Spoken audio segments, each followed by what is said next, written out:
What's up, gamers? Welcome back to another video. This one is about Spider-Man 2. We're reviewing Spider-Man 2 today, and I am about 2 months late because I did finish the game in like February, but I had other stuff going on, I had other videos I wanted to put out, so I'm doing it now. But yeah, hope you guys enjoy another video game review. Yeah, let's get straight to it, fellas. Alright, so first off, let's talk about just the overall gameplay and whatnot. I'm glad that it didn't change like any of the swinging, anything like that. I don't know why they would, but you know, game companies, they like to fix what ain't broken. The suits are, most of them are pretty cool. I think this time around they got a pretty good majority, but some of them are stinkers in there. Like, I'd say like 20%'s a bunch of stinkers. Like, some of them are really, really ugly. Like, I'll put on the screen right now to show you which ones are the ugliest, but like, dude, some of these are really bad. The skills are all relatively useful and cool. I find myself just dishing out the craziest of combos whenever I'm fighting. So, but the only thing about it though is that some of these skills are like really useful and really cool, but you only unlock them like this when you finish the game, and you don't really get to use them on anything except for like minor street crimes, which is kind of lame. But I guess it's my own fault for not leveling up fast enough. And the story, it's different from other Spider-Man media because like in every Spider-Man movie, it's a villain, maybe two villains if you're lucky. But that's not the case in Spider-Man games, because they had like all 8 of them last time, and Mr. Negative. That's a Sinister Six, and yeah, they introduced Mr. Negative, made him like an actual name. And in Spider-Man 2, that's no different because you get Kraven the Hunter. He's pretty cool. We haven't really seen much of Kraven the Hunter in popular media recently, so it's good to get to know the guy. And then Venom, obviously, like one of the main components of the game. Him and Harry's storyline, I'd say is pretty good. Like the story between Harry and Peter and Venom, it's one of the better Spider-Man stories I've seen, like ever, honestly. Just out of that, out of the story alone, I'm giving it like a solid 8 out of 10. Like, I know it's just more Spider-Man, but I mean, it's pretty good Spider-Man for the standards, And talking more about the villains, it's kind of spoiler alert, by the way, spoiler alert. It's kind of cool to see how the Sinister Six fared against Kraven, or the ones who Kraven caught. Like how Shocker put up the best fight. That's cool. Rhino, we don't know if Rhino's alive. Yeah, Rhino was supposed to be in like the whole little like jail cell scene where you find out what happened to all the villains, but he wasn't, so we don't know what happened to Rhino.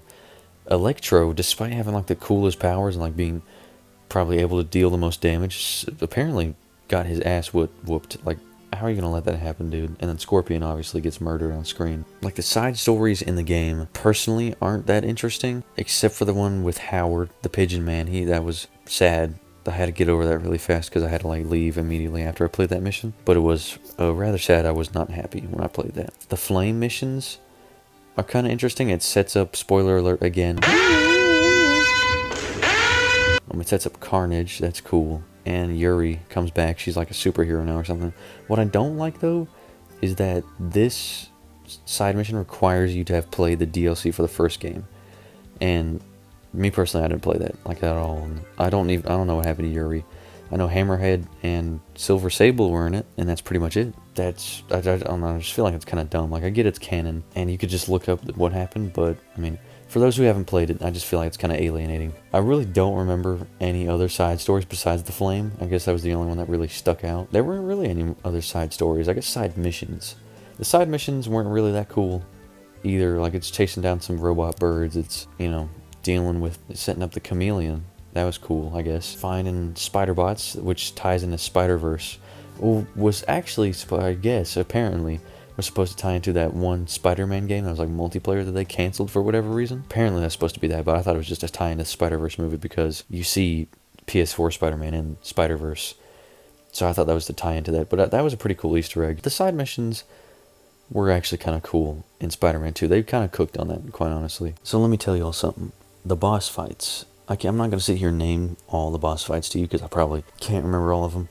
But probably the two that are tied for the most annoying is Scream and the Craven the Hunter fight, where you fight him, what is it, in a church, in a zoo, something with a bell, and you go with your symbiote suit and you fight him.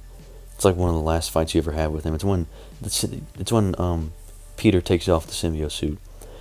That Craven boss fight legitimately made me want to KYS. It literally made me like want to drive my car at 80 miles per hour into a tree. It was the worst boss fight I've probably ever experienced. The bells were so annoying. Like, how do you expect me to try to disable the bells if the bells are actively inhibiting my movement and not allowing me to move? So then, there's kind of a paradox here. I'm kind of stuck where I am. I can't kill Craven because, he's busy trying to kill me and ringing the bells. I can't move because the bells are ringing, and that, hurts me. I can't move. I can't hit or anything. I can't send a drone to disable him or nothing because I can't move. The bell is inhibiting me from moving. And that that was one of the worst boss fights I've ever had. And Scream is less annoying, but personally, I had the most trouble with her probably. I don't know why. I really don't, because man, she was just annoying. Like the hair whips she does, dude. Don't even get me started. That just aggravated the mess out of me. Just mainly the hair whips. Mainly the hair whips is what really grinds my gears. I really could not stand Scream or that Craven the Hunter fight. Good lord. Probably the best boss fight, objectively, is the last one.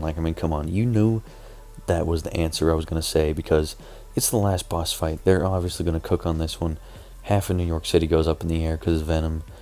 You fight, and it's emotional too, because you're fighting your best friend, and he legitimately tells you to your face, "You're probably gonna have to kill me, dude." Honestly, and that's a tough thing to do. That's a tough thing to imagine, trying to have to kill your own best friend because of something that's possessing him to do awful things. It was just a heartfelt scene during that point, and also it was just cool seeing all the things Venom could do, because Venom is in itself just a cool concept. So that's probably my favorite boss fight. The one thing that I have to gripe about that Venom boss fight though is probably the little Venom minions he'd summon. Those things just really got on my nerves. I know you didn't have to immediately kill them, but still they really got in the way and just wasted most of my health.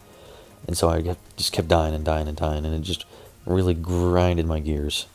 Hey, what's going on, guys? Thanks for watching the new video that just came out.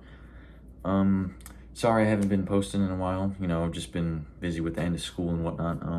Also, I wasn't feeling really video making. I wasn't feeling like I just didn't really feel like making a video, and I didn't want to pump out butt videos, just do videos I didn't like doing. So I just took a little bit of a break. It was nice to, just not do that stuff for a minute.